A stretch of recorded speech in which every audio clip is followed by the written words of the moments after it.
Es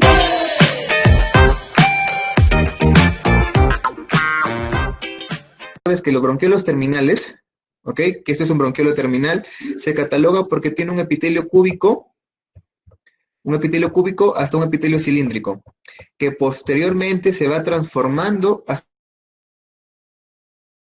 un epitelio plano, que viene a ser el bronquiolo respiratorio.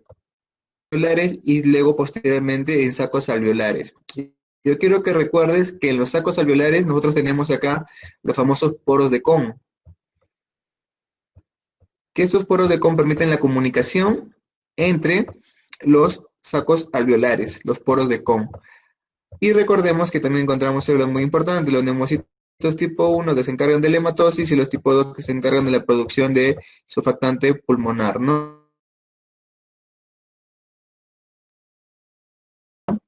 Ahora,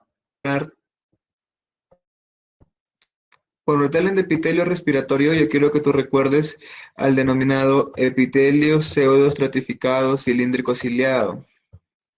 ¿Por qué? Porque este epitelio pseudoestratificado cilíndrico ciliado va a ayudar a la secreción de moco, porque va a haber células abundantes, que son las células de Globek o células caliciformes, que van a ayudar a la secreción de moco, que es un medio de defensa natural contra agentes extraños, pero glándulas caliciformes.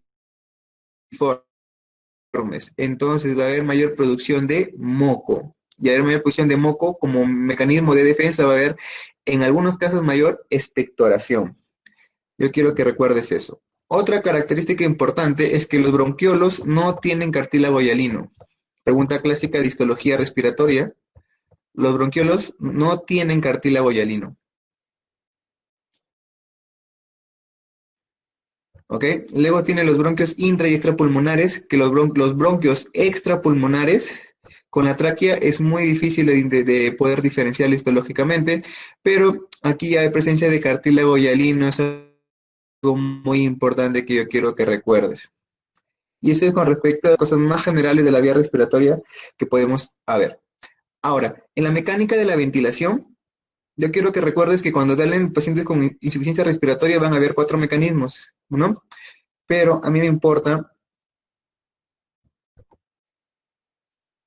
que sepas que hay 2 formas, ¿no? La del oxígeno y la del CO2. Hoy día vamos a hablar de la del CO2, pero yo quiero que recuerdes que en CO2 solo hay una forma de alteración. En cambio, en el oxígeno hay 4 formas, ¿ok? Entonces, mejor vamos a dibujarlo esto al otro lado.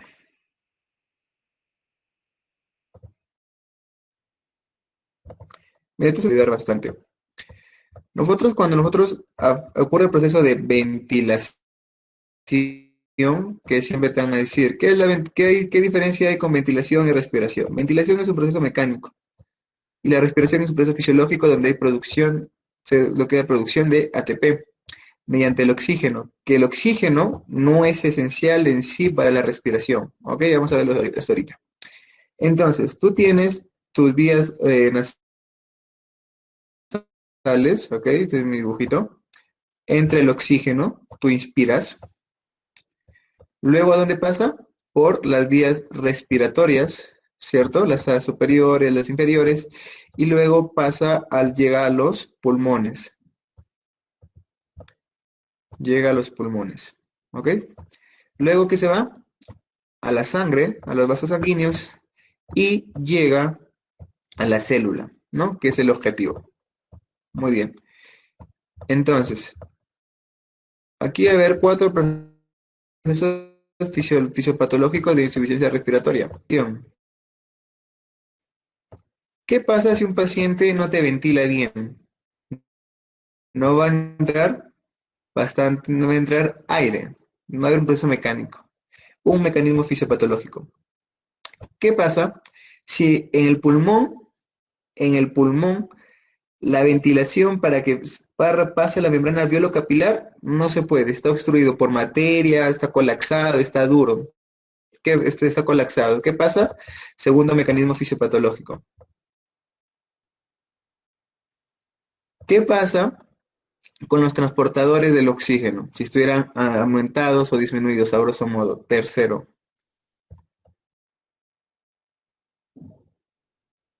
¿Y qué pasa si la célula tuviera un problema que no te puede usar la cadena transportadora de electrones? Un cuarto método, cuarto forma, pero es rarísimo, pues, ¿no? Pero puede ocurrir.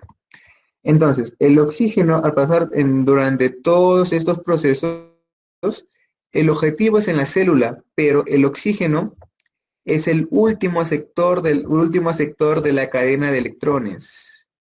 ¿Para qué? Para producir ATP.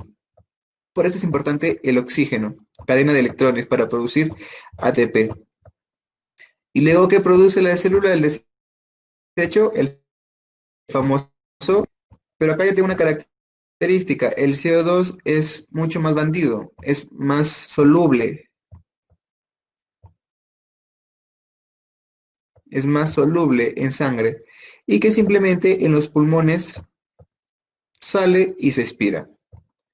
Entonces, el único mecanismo fisiopatológico que se puede alterar en un paciente que tenga retención de CO2 es la eliminación acá. Es el único que puede haber. O preguntara en un paciente, cuando tú haces la reanimación cardiopulmonar, ¿cuál es el primer parámetro que tú vas a medir? El CO2. No es el oxígeno, no es la presión arterial de oxígeno, no es el PAFI, no, es el CO2. Y te preguntarás por qué. Porque en la célula, si hay oxígeno y la célula está viva, por decirlo así, ¿qué va a eliminar? ¿CO2 sí o no? Va a eliminar CO2. Pero ¿qué pasa si la célula está muerta? Ya no. Entonces, después de un RCP, si es CO2 bajo, la célula se ha muerto.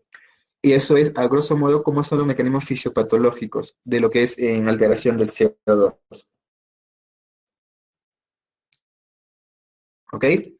Yo quiero que recuerdes la mecánica de la ventilación pulmonar.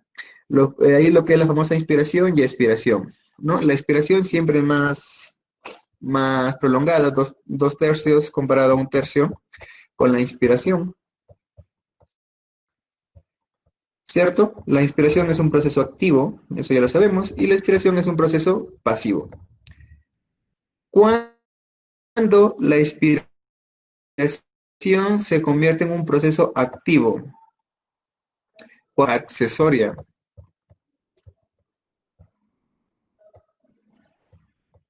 cuando se utiliza la musculatura accesoria, ¿ok? Ya que viene un dato muy importante que yo quiero que no te olvides. Supongamos tienes un paciente que inspira bien, está, hay restricción o está disminuido o está endurado el parénquima pulmonar. ¿Qué pasaría? El mecanismo que va a usar el cuerpo, una expiración forzada. Va a utilizar de pasar de un proceso pasivo a ser un proceso activo. Va a usar la musculatura accesoria. Y supongamos que ese proceso es muy seguido, ¿qué va a causar? El famoso tórax en tonel. A ver, horizontalización de las costillas y porque es un proceso muy crónico de lo que es una expiración forzada, porque el paciente retiene CO2. Yo quiero que recuerdes que el cuerpo responde más rápido a los cambios de CO2 que de oxígeno. Siempre el cuerpo te va a responder más al CO2 que al oxígeno, no te olvides. Y que en la inspiración va a haber un aumento del diámetro vertical y en la expiración un aumento del diámetro horizontal. Por eso en un paciente con EPOC el famoso tórax enfisematoso o tórax en tonel, que es muy característico, pero no frecuente, pero es muy característico. ¿Cómo sabes que un tórax está en tonel? Porque semiológicamente el diámetro vertical tiene que ser mayor que el diámetro anteroposterior. Si tienes un paciente que el diámetro anteroposterior es mayor que el vertical, o el horizontal, perdón, que el horizontal, es un paciente tórax en tonel. Siempre pecho a pecho, pecho-espalda. No te olvides de eso. Entonces, van a haber presiones muy importantes. Y con respecto a eso, lo que yo quiero que también recuerden, ¿no? Presiones. Presión pleural y presión alveolar. La presión alveolar es, la presión pleural es de la pleura visceral. Y la alveolar se cataloga como presión de la pleura, perdón, lo siento, me confundí. Este de la parietal y este de la visceral. Pero como la pleura visceral está tan adosada al pulmón, se le cataloga como presión alveolar, pues, ¿no? Entonces, tienes presión pleural y presión alveolar. La presión pleural, en inicio, va a ser de menos 5 centímetros de agua. Y siempre recuerda que tiene que haber presiones negativas para que entren volúmenes. Porque, ¿qué pasa si el pulmón se hace una presión positiva? Colapsa. Y te da clínicas como el famoso neumotórax. Cuando la presión pulmonar o presión pleural se hace positiva, colapsa el pulmón y se hace lo que es el famoso neumotórax. Y la presión es de menos 1 centímetro de agua, ¿no? ¿Qué pasa cuando nosotros inspiramos? Cambian estas presiones, no se hacen más positivas, se hacen más negativas, de menos 5 aproximadamente a menos 7,5 centímetros de agua y de menos 1 de 0 o hasta menos 1 centímetro de agua. Acá es 0. Y este gradiente, esta inspiración, este cambio de presión es tan pequeño, genera una entrada de volumen. ¿De cuánto? De 2,5 litros hacia 3. Es decir, 500 mililitros, que esto es la denominada volumen corriente. Gracias debido a este pequeño cambio de presiones. ¿Ok? Lo digo así porque en EPOC tiene que ver mucho la fisiología. Neumo es un área muy fisiológica, al igual que cardio, al igual que nefro. Y ahora acá viene algo muy importante. El flujo sanguíneo de los pulmones y su distribución. ¿Qué pasa cuando en un otro órgano que no sea el pulmón hay hipoxia? Hay hipoxia. ¿Qué causa? Vasodilatación. Pero ¿qué pasa en el pulmón?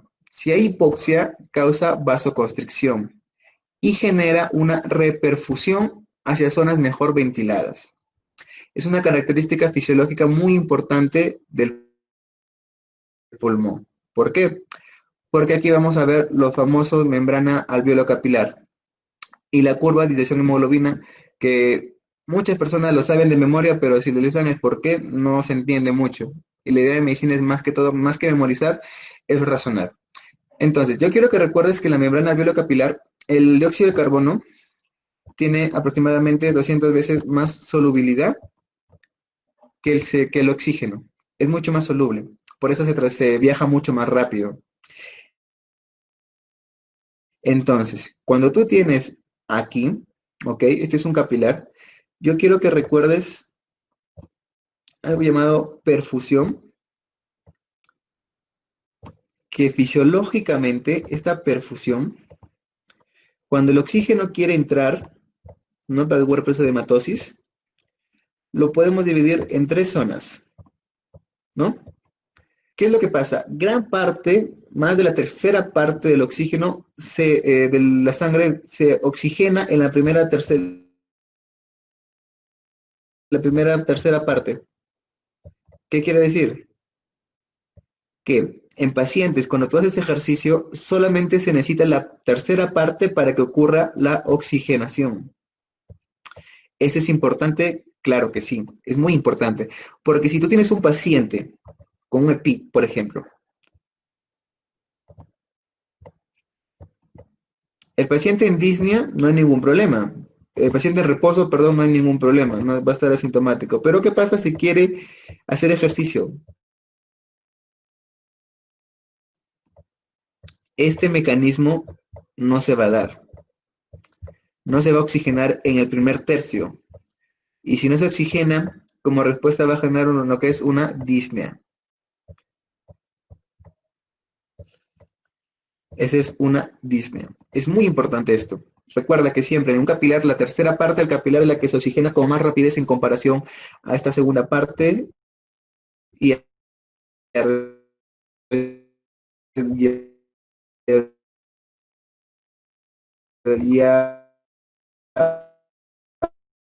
esta tercera no tenemos cansancio marcado, ¿no?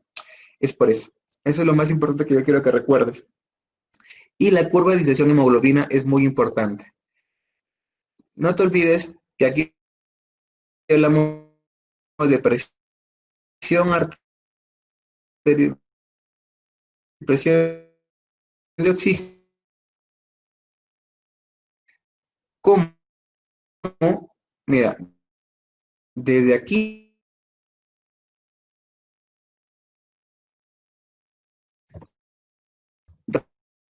rápidamente. ¿Por qué?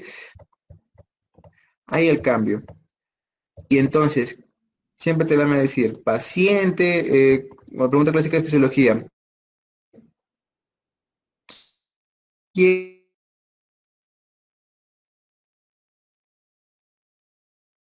Yo siempre quiero que recuerdes que todos están arriba. Y acá viene confusión, porque hay algunas imágenes que dicen aumento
Chicos, se cerró la transmisión, lo siento, se me fue el internet.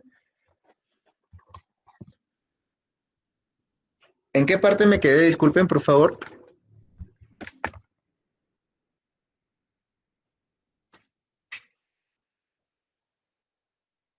Doc, nos quedamos en el caso de Disney.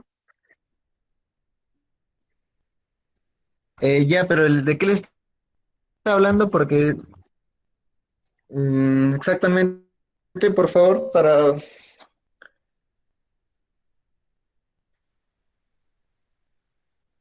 Ya, ya, listo. Ahorita paso el diapositiva. Un momento, por favor. Un minuto.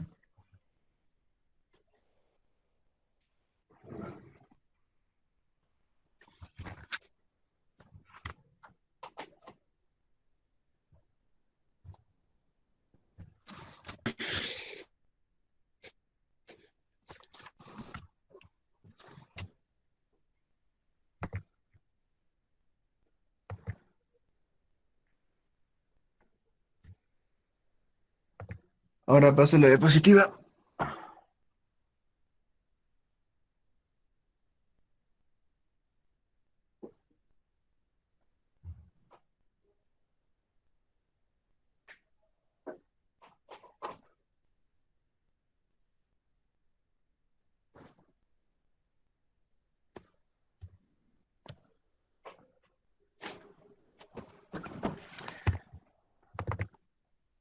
Ya, ¿se ve? Sí, ¿no?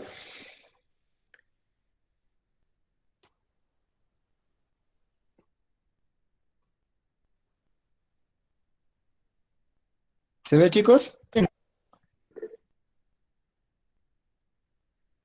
Ya, muy bien. ¿Me quedé aquí o es que ya no puedo ver la comparación? ¿Me quedé aquí o dónde me quedé? ¿O acá? Ay, Doc. Ya, muy bien. Ahora, yo lo que estaba diciendo era de la... Esto ya expliqué también, ¿cierto?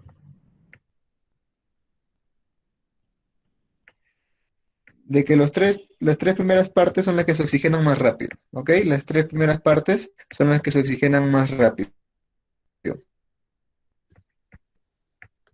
Muy bien, ahora, sobre volúmenes y capacidades, yo quiero que recuerdes algo bien fácil.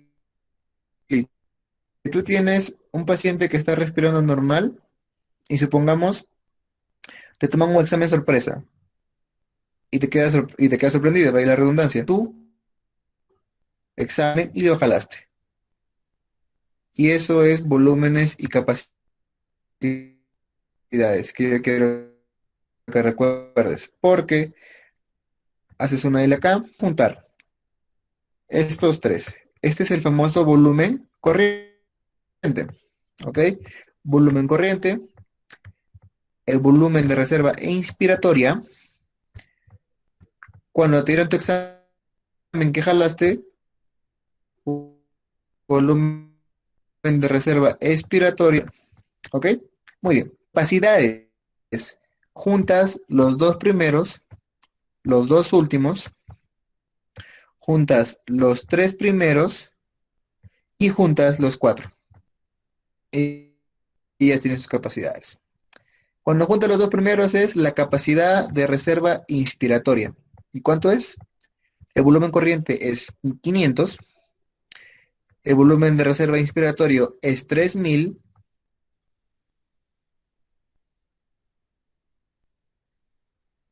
y tu capacidad sería la suma de esto que sería 3500. Tu volumen de reserva expiratoria es 1100 de los dos primeros. Suma los dos últimos, que te da la capacidad residual funcional, que es 2000, capacidad vital. Y los cuatro, la capacidad pulmonar total. Y ya está. Si te preguntaran, en un paciente que retiene oxígeno, perdón, que retiene CO2 como en EPOC, ¿qué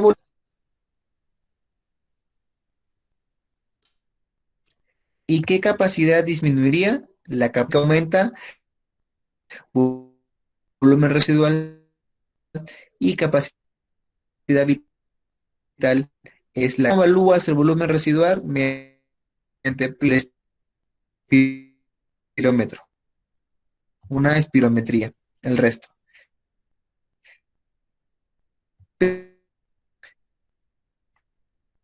Porque tenemos también una... eh,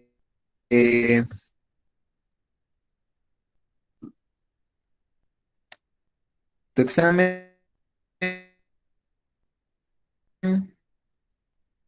ya. Y vuelta le pides al paciente que jale todo el aire. Y luego decimos, bótalo, todo.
Chicos, perdón, se fue la señal otra vez, Dios mío. Ya me conecté de mi celular, que tengo mucho mejor internet. Me he cambiado de casa, así que lo siento.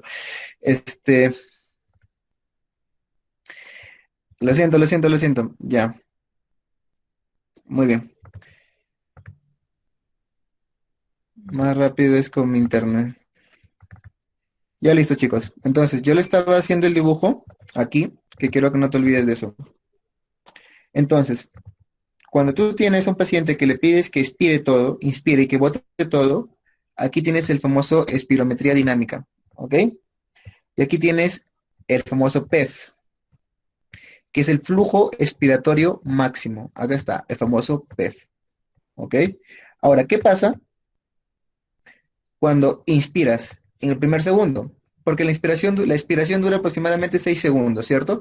Pero en el primer segundo se elimina supuestamente la mayor cantidad de aire. Entonces, aquí está el famoso BEF1.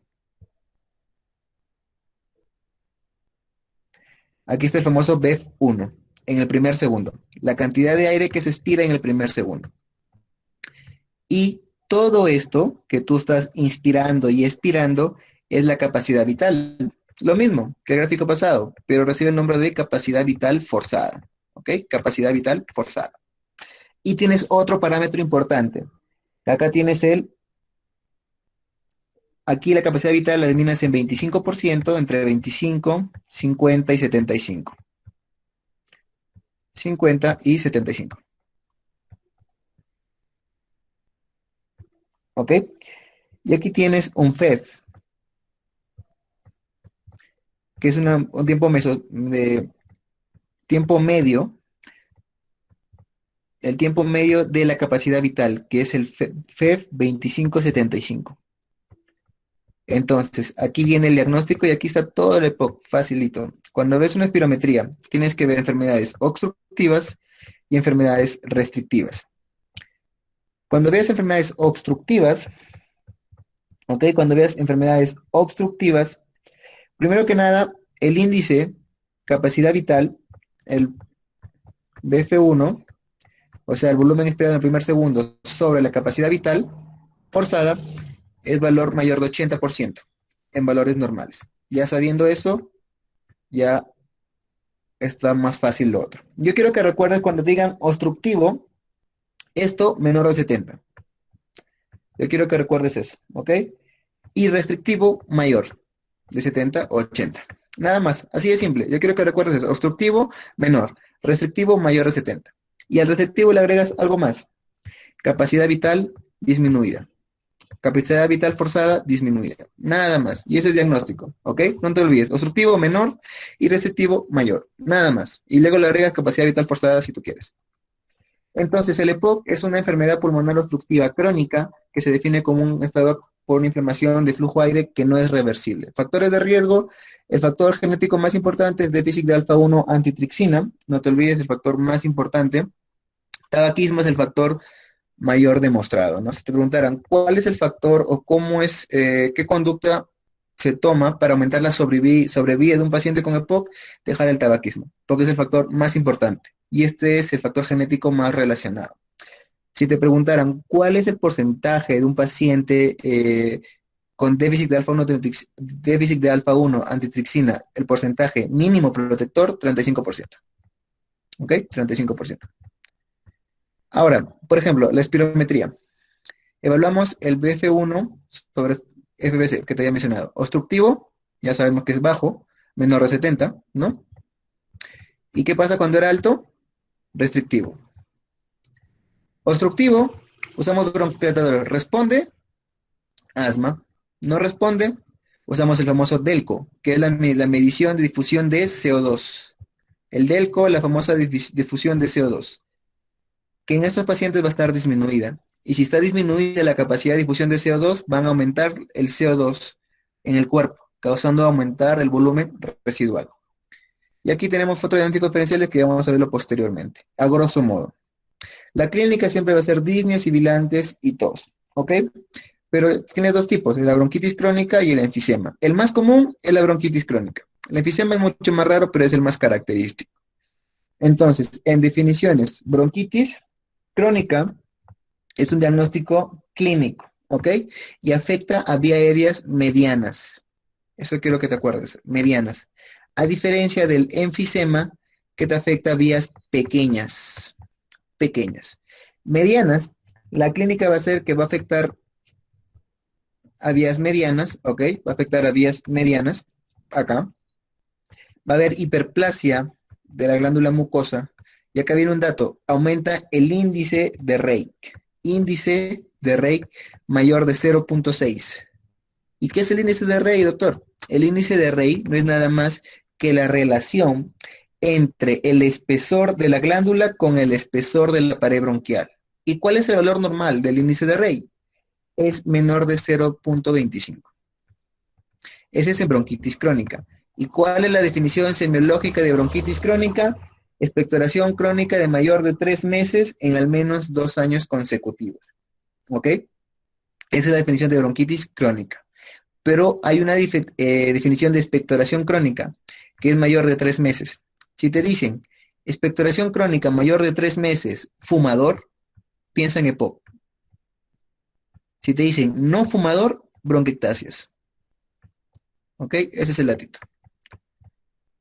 Ahora, en la enfisematosa tienes tres tipos, ¿no? Tienes lo que es la afectación eh, centrolobular, tienes la centrolobular, tienes la panlobular y tienes la parasectal.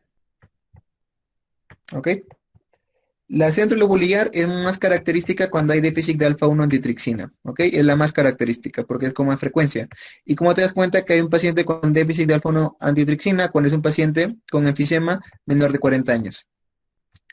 Tiene hepatopatías o tiene hepatocarcinoma también, se relaciona mucho. ¿Y cuál es la función de la alfa-1 antitrixina? Básicamente es lo que inhibe la actividad de la elastasa de los neutrófilos, la inhibe. Es por eso. Ahora, la panlobular es la característica del fumador. Es la característica del fumador. ¿Ok? Se afecta el acino proximal. El acino proximal. En la centrolobular se afecta todo. En la panlobular se afecta el proximal. Y la parasectal, el distal. ¿Qué quiere decir? Conductos alveolares, sacos alveolares, ¿no? Y es más prevalente en jóvenes. Y tiene mayor predisposición para neumotórax espontáneo. No te olvides, ¿ok? Esto es con respecto a las afectaciones. Y aquí tenemos la clásica centrolobular que afecta lóbulos superiores, y la panlobular afecta lóbulos inferiores. Otro dato a tener en cuenta, ¿ok? Muy bien. El diagnóstico, la característica clínica vas a ser soplador rosado, es el famoso paciente soplador rosado, es el famoso enfisematoso, ¿ok? Y el congestivo azulado es el famoso bronquitis crónica. Yo quiero que recuerdes que en la bronquitis crónica lo más frecuente es la cianosis, ¿ok? Es la cianosis y la disnea muy marcada,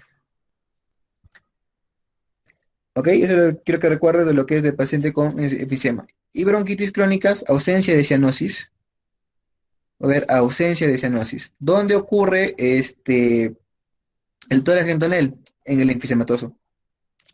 Acá. Acá ocurre el tórax en tonel. Y otro dato, la tos es escasa en el enfisema. En la bronquitis es tos frecuente, pero no es masiva, pero es frecuente.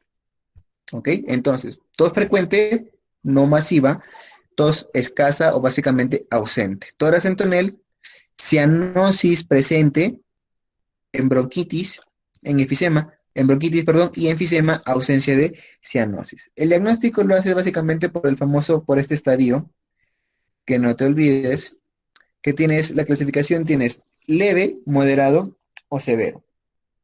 Cuando te mencionen de leve, es un FB1 mayor de 80%, esos pacientes no reciben tratamiento.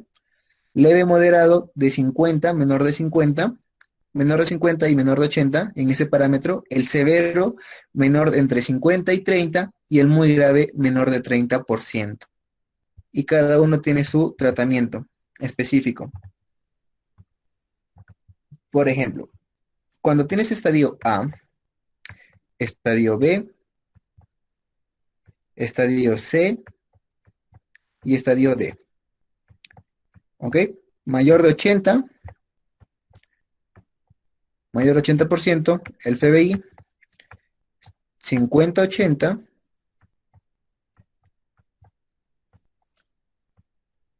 30-50, menor de 30. Si te preguntaran, ¿cuál requiere oxígeno?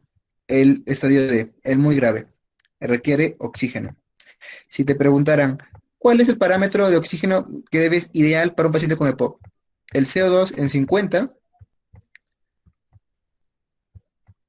y el oxígeno entre 60. De PA2, de presión, ¿ah? ¿Y saturación de cuánto sería? De 80, de 90, con una saturación de 90. Por eso, chicos, cuando vean un paciente que tiene antecedente de POC y viene con una hipoxemia de 85, 90 y está tranquilazo, no es el fin del mundo. Y no le den oxígeno a chorro, porque solamente se da 2 litros máximo. Máximo 2 litros. ¿Ok? Máximo 2 litros o 21 si es Venturi. No le den a chorro, porque si le llegan a saturación de 100, colapso pulmonar y literalmente el paciente lo pepean ahí. Así que no hagan eso. Lo digo porque una vez no, 2 veces he visto ese error. Y el paciente, pues, ¿no? Fallece.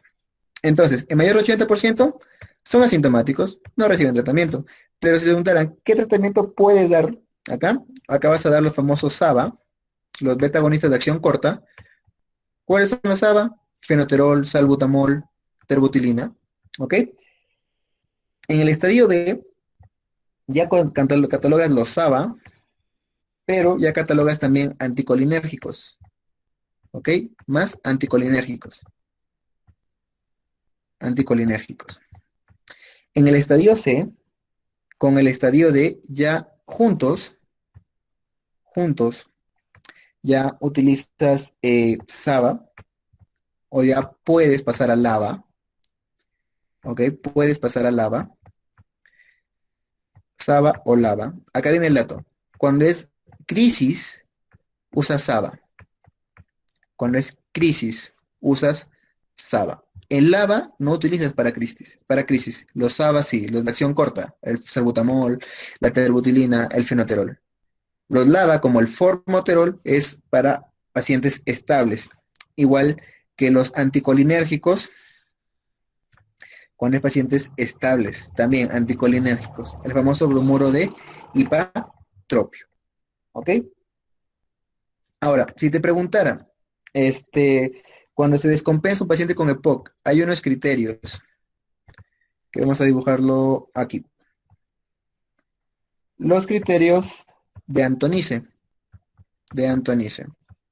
Este criterio de Antonice es muy antiguo, pero preguntan mucho, o pueden preguntarte, que tienes tres tipos, el uno, el 2 y el 3. Básicamente, ¿y cómo ves un paciente cuando está descompensado en EPOC? Vas a hacer tres cosas.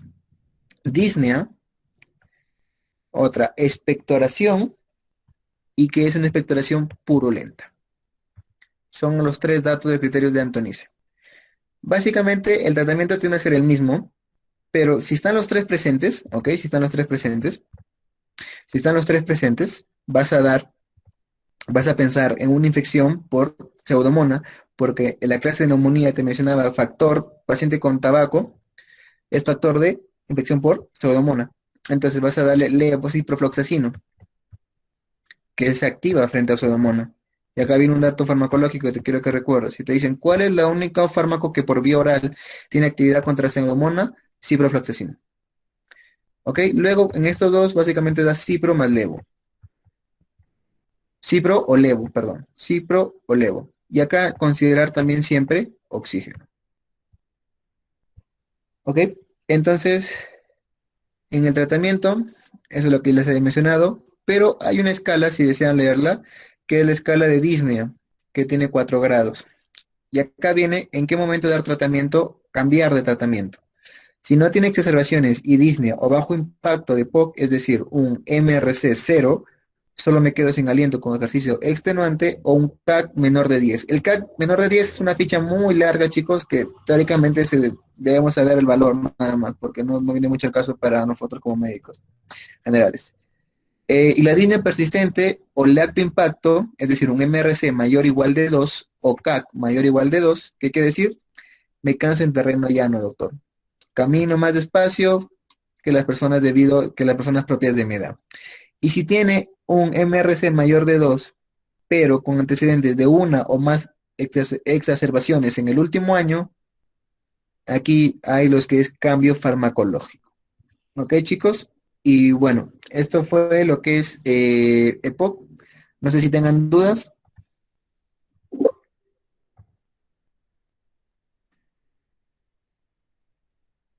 ¿Alguna duda, chicos?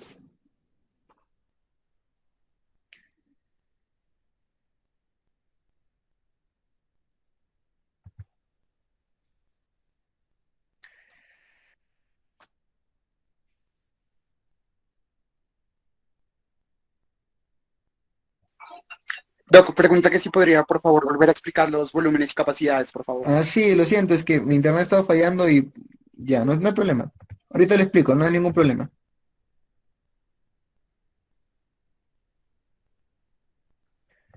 A ver, cuando tienes volúmenes y capacidades, ¿ok? Tienes una espirometría estática, que es la clásica que nos enseñan, y la dinámica.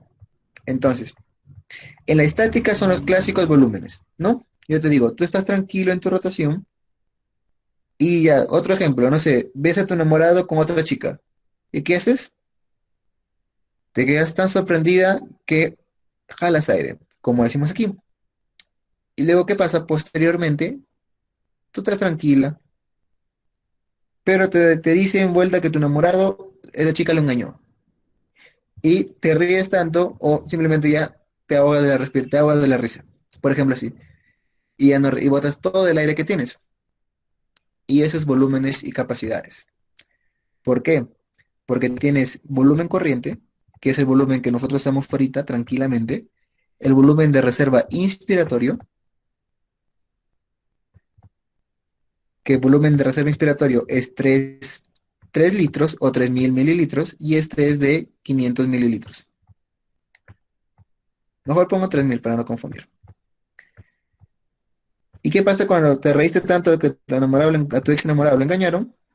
Tienes volumen de reserva expiratorio, que es 1100. Esto cambia mucho, chicos, ojo. Y luego tienes el volumen que quedaba, el volumen residual. Este volumen residual es el volumen que nunca sale de tus pulmones, que es 1200. Y ya está. Ahora, coges los dos primeros, los dos últimos y los tres primeros. Yo le llamo la regla del 2-2-3, ¿no? Y coges los dos primeros, que es el volumen corriente más volumen de reserva inspiratorio, y te da una capacidad, la capacidad de reserva inspiratoria. ¿Qué cuánto sería? 500 más 3000, 3500. Luego, los otros dos de abajo, que sería 1100 más 1200, 2300, que sería la capacidad de reserva funcional. Muy bien. Te dije, coge los tres primeros. Vas a coger volumen de reserva inspiratorio, corriente y expiratorio. Y esa es la capacidad vital. Y luego los cuatro primeros, y es la capacidad pulmonar total. En un paciente con EPOC, si el bronquiolo con el saco, ahí está duro, casi tieso, el oxígeno puede entrar, pero por inspiración se va a distender, pero por expiración la elasticidad va a estar afectada. Entonces el CO2 se queda. ¿Y qué va a aumentar? El volumen residual. Y si aumenta el volumen residual, ¿qué capacidad disminuye en un paciente con EPOC? La capacidad vital. Pregunta clásica en neumología, fisiología, a donde vayas. Y luego te mencionaba la dinámica, que le decías al paciente, a tu paciente le dices, jala aire y le dices, bota todo, todo, todo, todo, todo, todo, todo, todo. Esa es la dinámica. Aquí tienes el famoso PEF, el punto expiratorio pico, ¿no? Y si te das cuenta, la capacidad vital era de los tres, ¿sí o no? Esto, mira, es lo mismo que aquí, pero tiene otro nombre, capacidad vital forzada. Capacidad vital forzada. Luego tienes, en la expiración dura 6 segundos. En el primer segundo es donde se elimina la mayor cantidad de aire. Y tienes el volumen expiratorio máximo en el primer segundo, el BEF. La capacidad vital lo divides en 25, 50 y 75%. ¿Por qué? Porque así quisieron los genios de neumología para los parámetros de espirometría. ¿Ok? Y aquí tienes el promedio de esto. ¿Ok? Que es el famoso MEF o el FEF. ¿No? Lo encuentras así, FEF. 25-75%. Es la relación de eliminación, la relación de la capacidad vital entre el 25 y 75%. Y yo quería que recuerdes que acá tienes cocientes. El FEF entre capacidad vital forzada, ¿no? Entonces, aquí tienes el BEF1 entre capacidad vital forzada, lo normal es mayor de 80%, ¿ok? Mayor de 80%. Y yo quería que recuerdes que en las obstructivas es menor de 70 y restrictivas mayor de 70%. Más un dato adicional. Pero que me sepas estas dos, ya te ubicas. Un dato adicional. Acá la capacidad vital forzada está disminuida. Y eso es espirometría.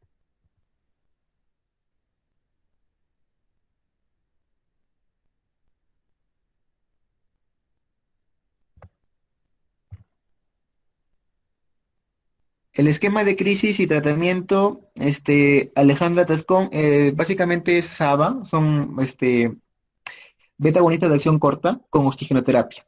Ese es el tratamiento. Se menciona también lo que es teofilina, se relaciona, pero básicamente es SABA con oxigenoterapia. Y si hay criterios así de Antonisi que te mencionaba como purulentos y todo eso, se da antibicoterapia. ¿Ok? ¿Podrías explicar la tabla de relación entre la PO2 ya.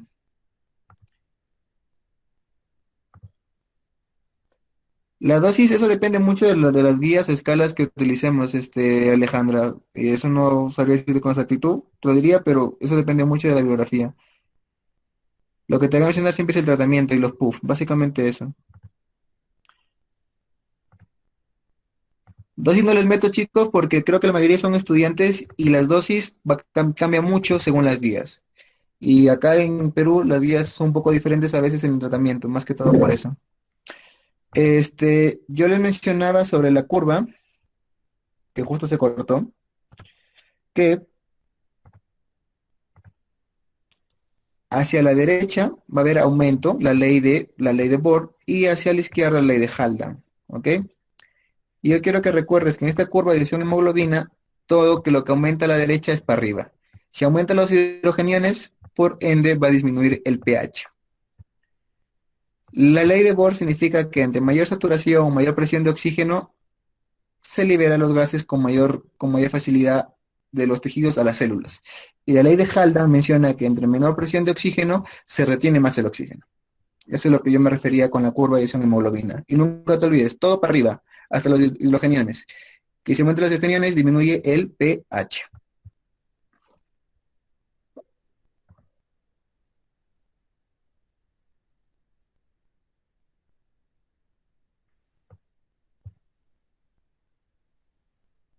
Sí, los puff, lo que nosotros utilizamos para cuántos puff vas a dar según la dosis. Eso depende de los puff, ya que como viene aleatoria, es de entre 5 a 15 microgramos por viene aleatoria, se calcula el puff, básicamente.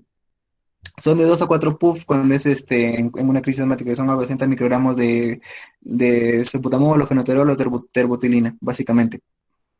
Eso que yo no le menciono porque básicamente no viene mucho el caso como estudiante, sino saber qué medicamento dar.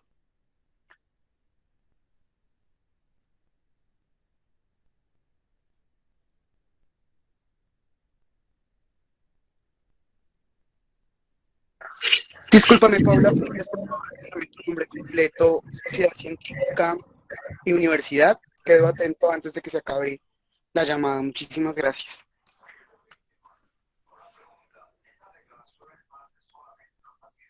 Doctor, muchísimas gracias por tan excelentes ponencias que tuvimos la oportunidad de compartir.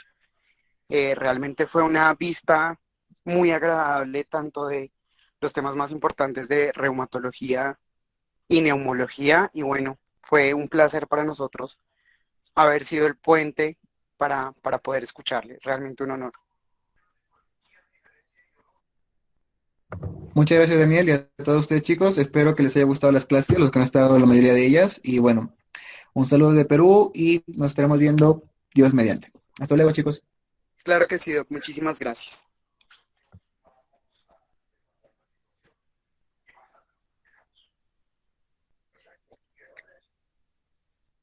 Les agradecemos muchísimo a todos y a todas por habernos acompañado estos 5 viernes que tuvimos la oportunidad de compartir.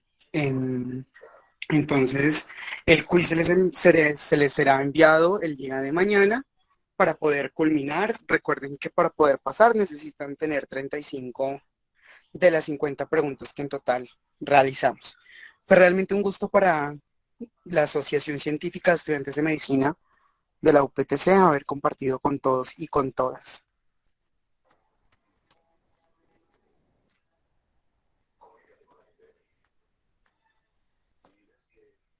Sí, mañana encontrarán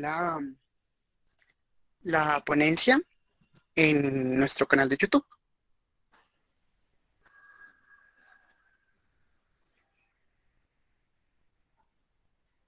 Sí, claro que sí. Pronto podrán ver nuestros cursos, tanto los que ya iniciamos como las charlas que están en Instagram. Estamos como @semedras_al_piso_ptc. Ahí van a ver todas las convocatorias que tenemos. De igual manera, les invitamos a uno de los simposios más importantes que tenemos en nuestra asociación, el Simposio de Actualización Médico-Quirúrgica. En esta oportunidad tenemos la oportunidad, pues, de realizarlo de manera internacional y el concurso científico se encuentra abierto en este momento por si quieren entrar a concursar. Toda la información está en nuestra página de Instagram, tanto el boletín científico en la descripción como toda la información de plazos y demás.